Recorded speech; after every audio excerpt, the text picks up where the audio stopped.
Hey, Doug McCunn of realityme.net here. I want to talk about pins. Got a new pin. This is a new pin day. So I'm going to preface the video with a little bit of showing you the pins that I use.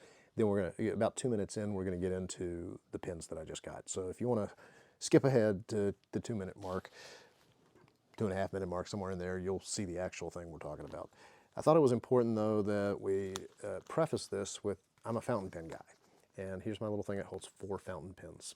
I've got some cheaper fountain pens over there that I'm not going to show you that are like $2 pens, Gin House, and pens that evaporate ink too fast. These are the pens I use on a daily basis. Now this one is a ballpoint pen. This is a Fisher Space Pen. I use it, I keep it around for signing legal documents, like if I have to push down on a piece of paper real hard, I'm going to use that. This pen's a Pilot Metropolitan that has a black document ink in it. It's an archival ink that can be used on legal documents. But it is still a fountain pen, so it has to dry a little bit, and it's not going to wash away because it is an archival ink. But if you have to push down on it, to like you're using a carbonized paper where you're trying to write on the top sheet and it also goes through to a couple more sheets, fountain pen's not going to do that. So you have to have something like this. Is a Rite in the Rain, R-I-T-E, in the rain. It's just a Fisher Space Pen that's full size that writes upside down in water, all kinds of stuff. So these are my daily drivers.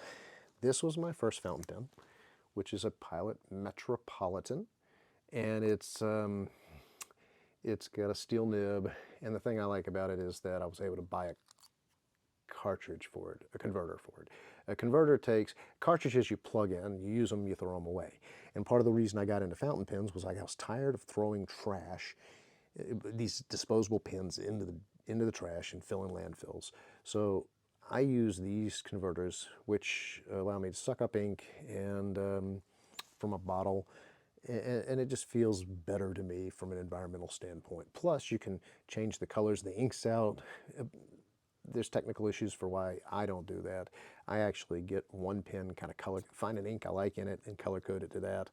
So this is my black ink pen. This is used to be a $15 pen. You could get it on sale for $13. They now sell for $25 or $30. This is what's called a daily driver. I use it every day. My other daily driver is this. It's a Lamy Safari. It's got a window. You can see how much ink's in it. Looks like I might need some ink. And it pops off and has this little section you can hold it. Everything's got this technical terms for each part of the pen. And this is a beautiful pen, writes really well. I like this a lot. I use this as almost every day. I use it in my planner and whatnot. Then that was also, I think those sell for $25, $30 now. It also used to be around $15. Then you get into these things. These are the TWSBIs. They're demonstrator pens. They show the ink. The problem with these plastic pens is this kind of thing happens. The cap can break off or the pen can crack and you have to remember it's threaded. Always assume when someone hands you a pen, a fountain pen or something, a fancy pen, assume it's threaded and try to unscrew the cap. A lot of people grab these things and try to rip them off and you'll totally destroy the threads. Assume that it's a twist off. I've got a new cap for this. I just haven't put it on. That's about a $60 pen. This is my other TWSBI that I like. And then I've got, this is the TWSBI Eco. So you'll notice the difference. This is a solid $60 pen. It's got a good feel, a good weight to it. This is the Eco. It is, you can't, this one you can remove the section, take the whole thing apart. This one is one solid molded piece of plastic. It's a lesser expensive on the same price range as the Lamy and the Metropolitan. So that's my dedicated invisible ink pen. Now, let's get to the meat of things. We're 4 minutes in, and I told you that you could jump to the 2-minute mark to see what we're talking about. Could be a long video. New pen day. I buy my pens from several companies. One is Goulet Pens. I also buy from Jet Pens, Anderson Pens, Birmingham Pens. There's so many good ones out there. There's so many good companies. I like Goulet. They always send a nice little treat whenever you buy something. This happens to match the ink that's going to come with it. And I love stickers. I love stickers. So they gave me a sticker. Makes me happy. So my wife for Christmas got me a couple of J. Herbin inks. J. Herbin inks, nice inks, and they kind of these cute bottles. This looks like a place to lay your pen. I'm not sure if that's truly the intent. I've tried it with one of my pens and it kind of rocks funny. But we've got this nice blue azure ink, and she also got me a J. Herbin purple ink, and it's called Violet Penesse, P-E-N-E-S-E with an accent E, whatever that, however you pronounce that. I'm sure it's violet in one language and violet in another language. And then here we are, 5 minutes 45 seconds in. We're finally getting to what I did. I bought my first Diplomat pen. So 2 new inks. Obviously she was giving me permission to get 2 new pens. So this is what I like about this one. It actually comes, you don't have to buy it separately. It comes with a converter. Now it's not glass like the other ones that I have. It is plastic. I'm sure you can get a nicer converter than this, but it's going to do fine. It's going to do the job. I don't have to put cartridges in here. So this is a beautiful, beautiful bluish purple pen. It's got kind of a, it's almost two-toned. It comes on a little backer card. Now, lightweight pen.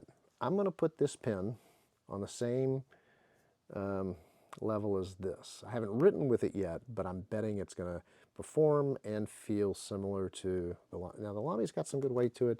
This is a lighter pen.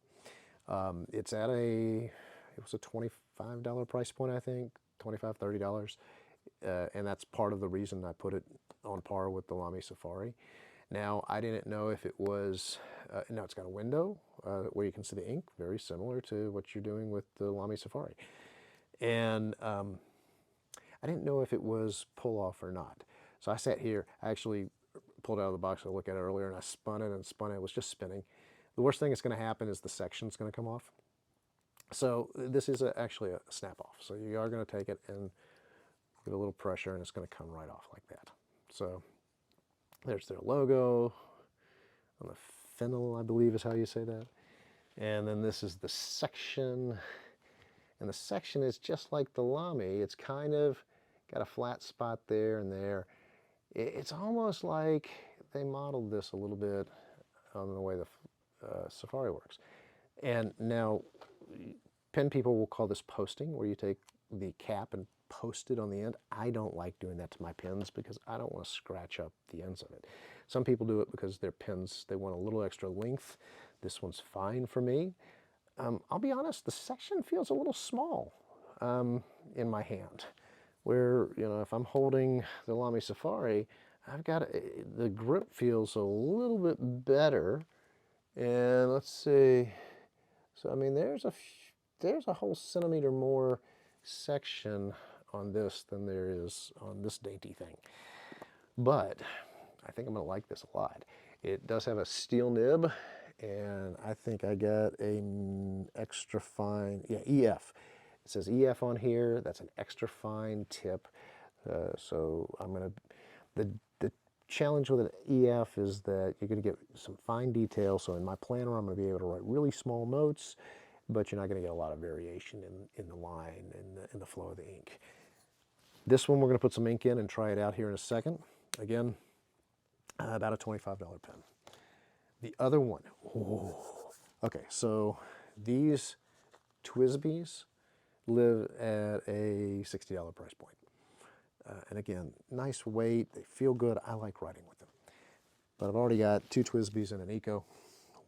Two 580 ALs and an Eco, so I wanted a different brand. I got, oops, I put it upside down.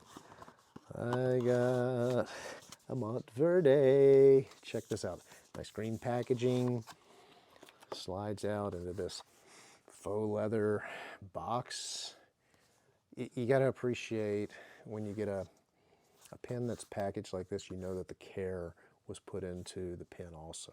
So, I mean, I open this up, look at that beautiful pen. This one is an iridium pen, multicolored, kind of changes as you look at it in different angles.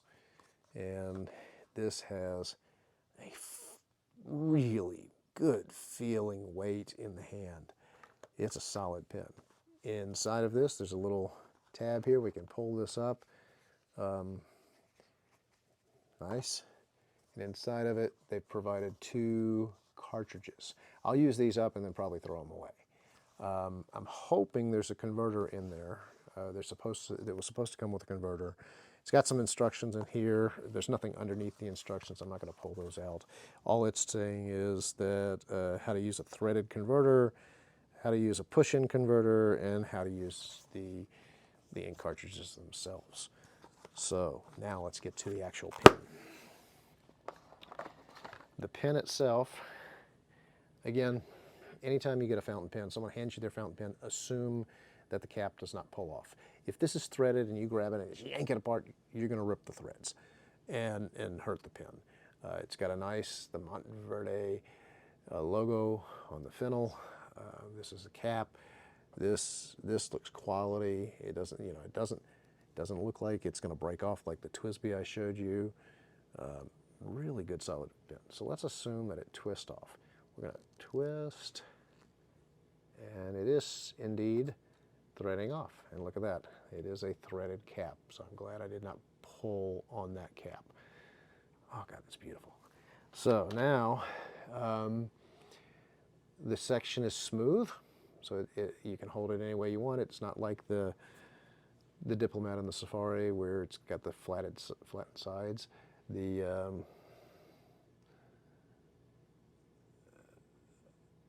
the nib and the, I can't remember, I think I want to say I got a medium on this. And the nice thing about this is you can change out nibs. Some pens, the nibs you cannot change. Most of the ones I get, you can. So now the next question is there already a cartridge in here? So now I'm going to grab this section. I don't know.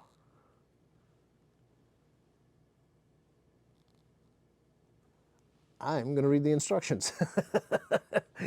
Oh man, that feels good. All right, so that's the new toys. We have a Monteverde, afraid to screw on, Monteverde, and a Diplomat. I'll follow this video up with some actual writing after I figure out how to ink them. You've been watching Doug.